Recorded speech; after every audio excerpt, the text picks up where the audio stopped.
Hello YouTube, this is Galway Yu-Gi-Oh here, and this time I'm bringing you DDD deck profile. This is the rank 6 and 8 build, so 6.8 access build. And yeah, it's testing really well, and I'm playing it in 2 days time at the CTS, the Challenge Tour Stop in Dublin, so I'm looking forward to that quite a lot. And yeah, without further ado, let's get straight into the deck profile. I run 3 of the Stratos. It searches a card similar to Tenki, a once per turn Tenki, and that searches any monster, so it's effectively Stratos, and it's important to see those cards as early as possible, so that's why you run 3 to maximize consistency. 3 Swirl Slime, one of the main combo pieces in the deck, and it's a real engine starter. You fuse from the hand with another DD to make a DDD fusion from your extra deck, and that's really good. Necro Slime is similar, except it banishes itself plus another from the graveyard. Also, Swirl Slime can banish itself to special summon a DD from your hand, which can lead to some crazy rank 8 plays, and some fusion plays too. So you need to run 3 of each of these cards. Necro Slime is kind of the weakest to draw in your hand unless you can get it to the graveyard, but it's still important to run 3 of it because it maximizes your mid to late game potential with this deck if you're forced into a grind game. Also, comboing this with your Swirl Slime can lead to some really nice plays as well. So that's it for the small ones. Then I run 3 Thomas. Thomas is a rank 8 engine guy, and with the Swirl Slime in the graveyard you can make those plays quite easily.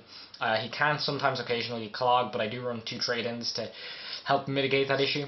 And Ragnarok. Ragnarok is also 8, but Ragnarok is way better than Thomas, but it's also limited to the fact you can only run 3 copies of any one card, otherwise I'd run 6 of this and 0 Thomas, but Thomas is important too. So both these cards are actually quite good, and they allow you to make your rank 8 plays, so yeah, run 3 of each. That's it. No, that's not it for the big guys. I'm running one more big guy, and it's Leonidas. Facilitates rank 7 plays, and that's kind of it. It also has an effect that like mitigates burn damage too from the contracts, but I mean that rarely comes up. It can come in clutch sometimes, but it's just there for the rank 7 plays in case you need to go into them, and that's it. It's not a great card to draw. 1 Radiant. I run a lot of draw power in this deck, as you'll see when I go to the spell and traps, and it's quite easy to dig for this if you need to out like a problem monster. If not, it's always nice to have something in your deck to out issue cards like Hope Harbinger or ABC Dragon Buster or those kind of things. Vandy's Fiend is also a really big problem for this deck, which this card doesn't out, but that's what I play the 1 Farfa for, and I run Foolish as well, of course, because it's a great engine card. And also Beatrice. So this card in the deck is actually really good because not only does it turn Foolish Burial to an out to problem cards, which it does, which is great. It also serves as disruption when you make your Beatrice plays, which are Beatrice is probably the best rank 6 to go into other than Photo and Strike Banzer. It's the most common you make just because it generates advantage in your graveyard with its effect on your turn and then disruption on your opponent's turn. Whereas Banzer is just disruption on your opponent's turn, so that's nice. And then for the last 2 monsters, I run 2 Maxi, which aren't really monsters, more hand traps, whatever. But they're not dark either. But I still wanted to play them just because I wanted cards that let me draw cards so I can hit my combo pieces, and it also gives me something for going second as well. So yeah, 2 Maxi, and that's 20 monsters, 18 darks, I believe. And then for our spells, we run 3 of the Contract That Searches. You take your burn damage, and then on your standby phases, and once per turn you can search a DD card from your deck to your hand, or a DD card from your deck to your hand, or a monster. It's important to see this card as soon as possible, and Kepler searches it, so yeah, that's what I mean. This card searches this, and this card searches any of your DD monsters. Amazing card. This is a fusion spell, and it's another dark contract that you can search with Kepler. And it's pretty much one of the only other good dark contracts that the deck has access to. You should usually only run 1, except I like to run 2, and a lot of other players like to run 2, simply because you can banish 1 with Desires, and you really need it mid to late game to keep pressure on your opponent. This deck is a crazy good grind game if you can get these and resolve them a couple of times. So yeah, those are the 5 spell contracts I run. By the way, this card is a fusion. It's like a Miracle Fusion, but also like a Polymerization. You can combo. You can banish 1 card from your grave, and then send 1 card from your hand to the graveyard and make a fusion, or you can banish 2 from your grave, or any mix of them. It's very important. 3 Allure, because there's 18 darks, and you want to hit your combo pieces, and there's some cards you don't like to draw, like Kepler's when you already have a dark contract. Necroslime's not great in the hand if you have nothing to combo it with. Radiant if you're against a deck that doesn't generate Floodgate monsters, and Leonidas if you won't need a rank 7 play and you need something to get rid of from your hand. It just helps you dig for important outs to cards and important combo pieces. 2 trade-in. This is probably the best draw power card in the deck, because you want your rank, level 8s in your graveyard, and this gets them there, and it allows you to draw 2 cards, and that's fantastic. That's a 2 for 2, but in this deck it's actually not technically. In theory it's a +1, because just that you need those cards in your graveyard to then make combo plays, which then generate advantage. So yeah, important card. I don't run 3 though, because I've only 6 targets for it. But yeah, a fantastic card nonetheless. You should be playing it. 2 Desires. As I said, you dig in this deck so much, you run so much draw power, and you never want to see the second copy of this card, because you just can't afford to play it. Banishing 20 cards from your deck, even for +1s, just no, it doesn't work, especially in a deck that likes the mid to late game like this and manages resources so important. You run 3 of every card, so that's why you need to play this card, but you don't need to play 2 of them. And also it's a hard once per turn on it, so if you're comboing off, you don't want to see the second copy of this card in your hand. But yeah, you do need the 2 copies. Just don't run a third, and don't run just 1. 2 is the perfect number. 1 Upstart Goblin, 1 Foolish Burial, consistent cards, just 39 card deck, and Foolish Burial, amazing. It's with Farfa, it has a lot of problems, but also like you can send whatever combo piece you're missing to your graveyard, because this deck like loves the graveyard, and make plays. 2 Twin. There's a lot of cards you don't mind discarding, and I also, against ABCs, one of the most common boards they make is, their Sook, their ABC Dragon Buster, their Union Hanger, and then their 2 back row, or their 1 back row, depending on how the Sook play went. So this helps against that, and you don't want to play into back row. Even though this deck can play through back row, it generally has a much less impressive board when doing so. And yeah, important to run Twin Twisters, especially to out a lot of those cards like Anti-Spells too. 1 Vanity Emptiness and 1 Dark Contracts, which this is the last of the contracts you can search. You run 6 total you can search, and this one is like a Raigeki break once per turn.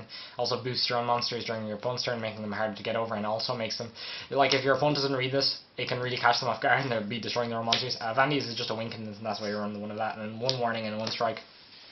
I was originally playing more strikes, but I didn't want to. It's a combo deck, and I didn't want to run too many traps. And I was kind of going with just these 3, but then I was like, I have another space, and I'll fill it with this. I was thinking about actually running the 2nd Radiant in the main, but I think that might clog a bit too much. So yeah, that's it for the 40 card main deck. Let's get into the extra deck, and I run 2 rank 8s. These are the only 2 you really need, but I do have 1 space left in my extra deck, and I might just put in a Felgrand, or maybe something that just destroys cards like Heliopolis.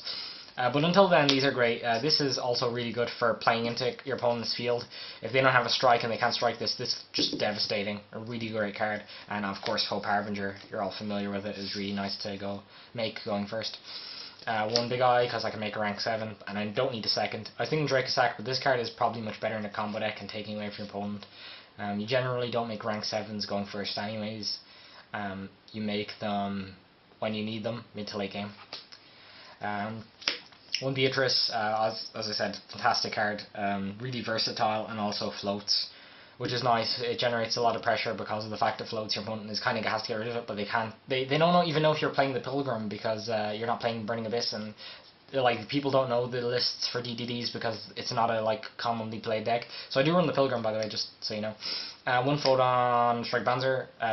Really amazing card. This plus Hope Harbinger is like often just game. Like they can't deal with that board unless they have a Kaiju, and even then it's a bit of a pain to get through. 1 Ptolemy. I like Ptolemy. A lot of DDD players don't play this, and I can understand why, because these cards are really good. But sometimes when you're playing into your opponent's board, this card can be so much better than Beatrice if your Farfa's already gone, if it's desired away or whatever. So yeah, I like those. Karen Gorgon is not Karen Gorgon. Karen Gorgon is that Utopia rank 6, or maybe Felgrand. Like I said, I'm not really sure in the last spot, but I'll have an option to pick whichever the morning of the event, but I wasn't comfortable picking it. I just did. I probably won't be made anyways, but whatever. Then for the fusions, you run 3 Genghis because he's the best fusion. Anyone who doesn't play 3 of this card doesn't really know. I don't want to say they don't know what they're doing. Maybe they do know what they're doing. Maybe they're type of space, they're running a synchro build or something. But this is by far the best DDD fusion. And I run 2 dark because you need to run 2. You need stuff for mid to late game to actually make, because you can run out of these. So yeah, 2 dark.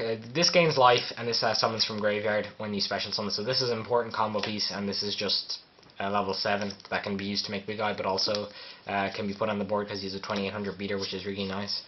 Then I have the one. A huge dude. You make him with 2 DDD monsters. So not the small ones, but the big ones.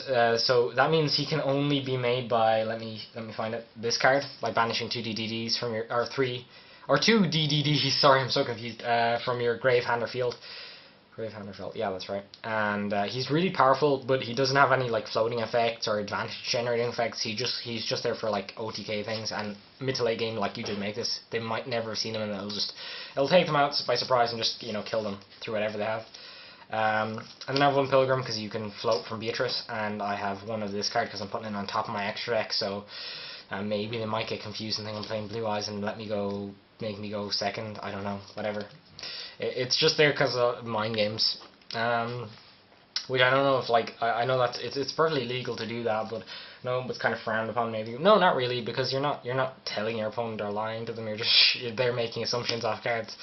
3 Kaijus, and I might cut this one, this Radiant, because I think 3 is too much. Especially 4 is too much because I already named the one. I think 3 should be fine, and also I've other stuff I kind of wanted to put in for my bad matchups like Magic Spectres and Metal Foes. 3 Flying Sea for the BA matchup, very important card. ABCs are legal, so 3 system down, amazing card against ABCs. This is 2 Typhoons, which I'm getting on the Sunday morning, so 2 Typhoon, 3 Crush Card Virus, which is good against, if you look through the meta right now, this is actually good against quite a lot of decks. It's good against Metal Foes, and a few other decks. I'm trying to think now. Blue Eyes is great against Blue Eyes. Great against all Pendulum decks, really, except for Magic Spectres, which are all small. And this is the Eradicator Epidemic Virus, I believe it's called. So yeah, I need to get that in the Sunday morning as well. So I'm getting 3 cards on Sunday morning, and that's it, as well as the rank 6 or rank 8 that I decided to play. So that's 4 cards I'm kind of missing. And yeah, that's it for DDDs. So I hope you guys enjoyed the video. I hope you liked the video. Maybe you might comment if you want to know more about the video or the combos, and subscribe if you want to see more. I like to upload every week, every couple of weeks, whenever I can, whenever I need a new deck I want to discuss. So yeah, I'll let you guys know how the event gets on, if I do well in it. So thank you for watching, and goodbye.